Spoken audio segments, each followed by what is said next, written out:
One couple has been waiting a long time for Alabama to play with Ohio State again in the Sugar Bowl. WVUA's Chelsea Barton caught up with Bob and Gina Wilson today, who say they owe their marriage to this matchup. Hey, Chelsea.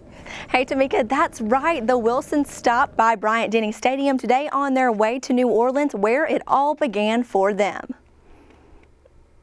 On New Year's Eve, 37 years ago, when Alabama and Ohio State played in the Sugar Bowl, she had the "Go to Hell, Alabama" button on, and so that probably got the conversation started. I was a Buckeye back then. I sure was. And for Bob and Gina Wilson, the rest is history. Got married 3 years later.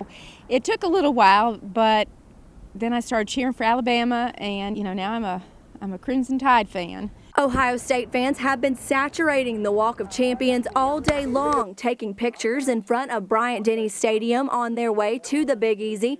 Now the Wilsons say they are responsible for two of those Buckeyes, Gina's sister, Doreen, and her husband, Jeff. We kind of thought we would be the only ones, the only two Ohio State fans were, with us. Well, Ohio State fans travel pretty good, so I mean. And even when we go on vacation, we see a lot of Ohio State fans. Yeah, So they're all over. Regardless of who they're cheering for, both couples say they are just itching to get back to the place where it all began for the Wilsons. It's just exciting because it's taken a long time for them to play each other again in the Sugar Bowl, so it's just going to be a fun time.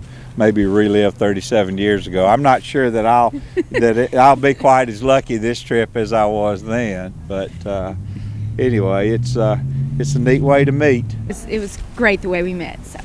Roll Tide! Roll Tide! OH! I-O!